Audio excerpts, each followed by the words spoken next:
Hi welcome to PSR studies. ఈరోజు ఈ వీడియోలో తెలంగాణ ఐసెట్ కౌన్సిలింగ్లో స్పాట్ అడ్మిషన్ నోటిఫికేషన్ ఎప్పుడు రిలీజ్ చేస్తారు, స్పాట్ అడ్మిషన్లో జాయిన్ అయితే ఫీజు రియంబర్స్మెంట్ వస్తుందా, స్పాట్ అడ్మిషన్ ప్రొసీజర్ ఏంటి, పూర్తి వివరాలు తెలుసుకుందాం. వీడియో చూసిన వాళ్ళు తప్పకుండా వీడియో లైక్ చేయండి, ఛానల్ని సబ్స్క్రైబ్ చేసుకోండి. మనకైతే ఫైనల్ ఫేజ్ అనేది 27తో కంప్లీట్ అయిపోతుంది. 27 వరకు రిపోర్ట్ చేయడానికి లాస్ట్ అవకాశం. 28 వరకు అయితే మీరు ఫస్ట్ ఫేజ్ అండ్ సెకండ్ ఫేజ్లో అయితే కాలేజ్కి వెళ్ళి ఫిజికల్గా రిపోర్ట్ చేయాలి. 28 వరకు మీరు ఫిజికల్గా రిపోర్ట్ చేయకపోతే మీ సీట్ అనేది క్యాన్సిల్ అయిపోతుంది.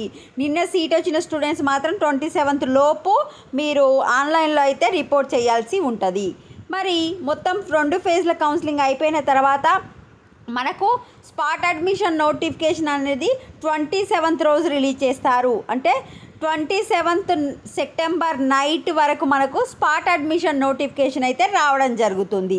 మరి స్పాట్ అడ్మిషన్ ఏంటి అంటే మీకు నచ్చిన కాలేజ్లో వెళ్ళి జాయిన్ అవ్వచ్చు.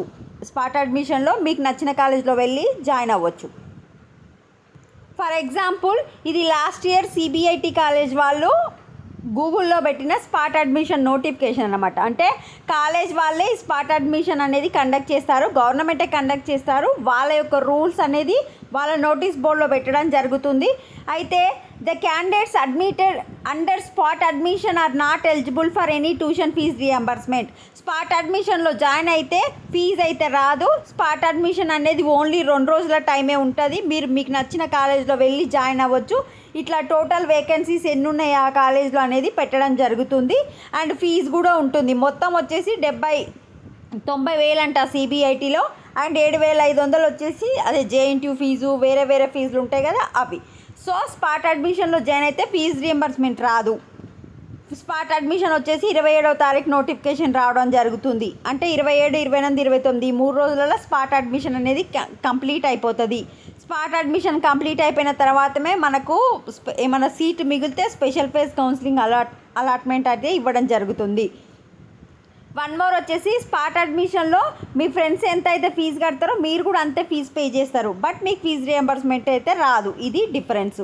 మేనేజ్మెంట్లో జాయిన్ అయితే ఫీజు అనేది ఎక్కువగా ఉంటుంది, చాలా డబల్ ఉంటుంది ఫీజు. స్పాట్ అడ్మిషన్లో జాయిన్ అయితే మీ ఫ్రెండ్కి ఎంత ఉందో అంతే ఉంటుంది, కౌన్సిలింగ్లో వచ్చిన ఫ్రెండ్కి ఎంత ఉందో అంతే ఉంటుంది. బట్ వాళ్ళకి ఫీజు రియంబర్స్మెంట్ వస్తుంది, మీకు రాదు. ఇదే డిఫరెన్స్. 27వ తారీఖు స్పాట్ అడ్మిషన్ నోటిఫికేషన్ వచ్చిన తర్వాత మళ్ళీ మీకు డీటెయిల్గా ఎక్స్ప్లెయిన్ చేస్తా. 27వ తారీఖు వరకు మనకు స్పాట్ అడ్మిషన్ నోటిఫికేషన్ అయితే తప్పకుండా రావడం జరుగుతుంది. ఈ స్పాట్ అడ్మిషన్ అయిపోయాకనే స్పెషల్ ఫేజ్ ఉంటుంది. వీడియోని లైక్ చేయండి. Thanks for watching.